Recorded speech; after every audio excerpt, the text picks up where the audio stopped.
This is Think It Through with me, April A. Bear. Get ready to start thinking.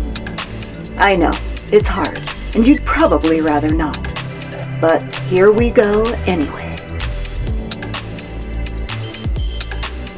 Hi everyone, welcome to episode 17. Let's start this episode by talking a little bit about me.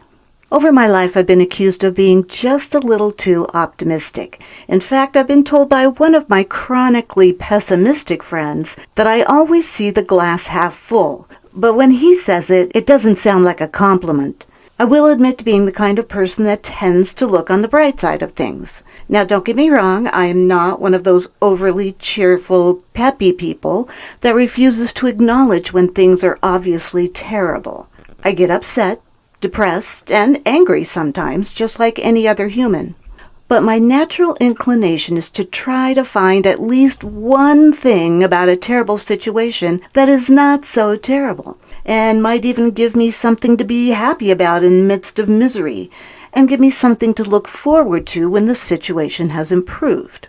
And yes, I can see how that might be off-putting or annoying to people who would rather think about how crappy everything is. I've really tried not to try to help people see something positive in a bad situation, because I've also been accused of not allowing people to feel what they're feeling at that moment, if what they're feeling is obviously negative. So I will sit there and commiserate with someone who's unhappy, and squash down that impulse to point out the one good thing about their situation. It's hard, though. So let's talk about optimism. In these days when everything is just so fraught with drama, is optimism a logical choice? Should a person like me who teaches critical reasoning and tries to motivate people to look rationally at themselves, their beliefs, ideas, opinions, and the world around them, cultivate an attitude of optimism in the face of so much negativity? Well, I'm pretty sure you can figure out what I think the answer to that question is. But let's look at what the experts say, shall we? We'll start by defining optimism. By the way, it's not classified as an emotion. It's an attitude, which is a psychological construct that we acquire through both our natural inclination and our experiences. The American Psychological Association defines optimism as hopefulness, the attitude that good things will happen and that people's aims will ultimately be fulfilled. The Oxford Language Dictionary says it is hopefulness and confidence about the future or the successful outcome of something. The website Psychology Today has an excellent discussion of optimism, which I'll of course link to in the show notes. The gist of it is that to some people, optimism is a way of thinking about the world that tends to be positive. Others view it as a way to explain the causes of events. Optimists tend to see the causes of negative events as temporary rather than permanent, specific rather than global, and external rather than internal. So someone with a more pessimistic attitude might respond to a negative event by thinking that everything's gone to hell and it's never going to change. But someone with an optimistic attitude is more likely to think that while the event was indeed bad, it won't always be that way, and things are very likely to improve. Brian Martin, emeritus professor at the University of Wollongong, Australia, says that being optimistic is good for you. Qualities like persistence and commitment to a goal are certainly necessary for success in the business world, and being optimistic is linked to greater persistence. So being optimistic may help make you successful. And that sounds pretty good to me. However, there is something called the optimism bias. That's one of our cognitive biases, which are mental shortcuts that we use to jump to conclusions about things and are based on emotions and assumptions rather than rationality. For a more detailed discussion of cognitive biases, you can listen to episode 1 of this podcast. But for now, just know that cognitive biases are errors in judgment. So what is the optimism bias? Depending on how old you are, you might remember the 1983 Oingo Boingo hit, "Nothing Bad Ever Happens to Me." The lyrics talk about how bad things happen to other people, but the person in the song really doesn't care because it won't happen to them. The optimism bias is the mistaken belief that our chances of experiencing negative events are lower than that of our peers, and that bias may cause us to act in ways that don't serve our actual best interests. So if we don't wear a seatbelt because we don't think we'll get in a car accident, or we don't get the COVID vaccine because we are certain we aren't at risk to get COVID, we are succumbing to the optimism bias. In fact, a study conducted over the past year at the University College London found that most people surveyed thought they were less likely to get COVID than the average person, whoever that average person is. The lead author of the study said that this is exactly what the optimism bias is all about. It can affect our ability to assess risk and react appropriately to that risk. And this bias plays into other biases like the confirmation bias, in which we pay more attention to things that we already agree with and downplay or ignore information that doesn't fit with our worldview. So things like refusal to wear a mask and refusal to get a vaccine can be the outcome of this combination of cognitive biases. The optimism bias is very common, but when you step back and look at it, it's kind of obvious that it's not logical. Does that mean that optimism itself is not a rational attitude to have, and that it's more reasonable to have a pessimistic attitude about the world? Many learned people understand the value of optimism while also seeing its potential shortcomings. Suzanne Segerstrom, professor of psychology at the University of Kentucky and author of the book Breaking Murphy's Law, How Optimists Get What They Want from Life, and Pessimists Can Too. She's done studies revealing that optimism contributes to better physical health, greater resilience in the face of life's twists and turns, and more satisfying relationships. She says her optimism research is often treated as not serious by other scholars in her field.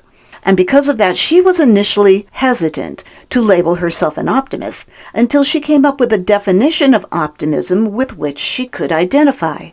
And here it is.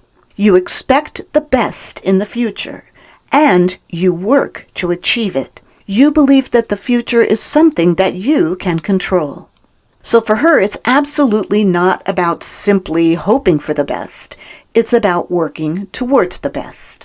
Sean Anker, the author of The Happiness Advantage, whose TED Talk is one of the most popular of all time with over 16 million views, writes in a Psychology Today article that he is very clear about the difference between rational and irrational optimism, and gives the following example of someone who doesn't get it. Now, these are his words. After giving a lecture at a large tech company, I got into a cab bound for the airport along with one of the attendees. As I searched for my seatbelt in the bottomless crevice of the back seat, I noticed that my fellow passenger was not wearing his seatbelt. I said something clever like, "Afraid of seatbelts?" And he replied, "Nope, I'm an optimist." Sean Anker's response to that was, "That's not optimism. That's insanity." He is well aware that optimism, while it's good in lots of ways, will not stop bad things from happening to you. He defines rational optimism as a realistic assessment of the present, while maintaining a belief that our behavior will eventually create a better reality. And Matt Ridley, renowned evolutionary biologist and zoologist and author of The Rational Optimist, How Prosperity Evolves, steps back and takes a very long view of our species and its place on the planet, coming to the conclusion that despite humanity's tendency to be pessimistic about our chances of survival, the conditions of human life will very likely improve in the future. So how can we harness the positive aspects of optimism while avoiding irrational optimism and the optimism bias? I'm happy to say that it is absolutely possible to be optimistic and rational at the same time. It's all about balance. Suzanne Segerstrom recommends optimism training. Things like keeping a journal and writing 3 good things that happen to you each day in it. Just doing something as simple as that has been shown to increase a person's sense of well-being and give them a more optimistic outlook. But what if something truly bad happens? How can you be optimistic when things aren't going well without being in complete denial of the badness of the situation? I recently read an absolutely lovely blog post on LinkedIn, of all places, that perfectly sums up how to approach unfortunate events with logical optimism. Stephanie Keynes, a product marketing manager at Microsoft, described how she and some of the people she's encountered over the past year have weathered the COVID-19 pandemic with a balance of logic and optimism. She says that her approach is twofold. First, give yourself time to mourn, but take logical steps to move forward. Don't take the situation lightly. Recognize the necessary work involved. Be adaptable even as you mourn who and what you've lost, and focus on what needs to be done.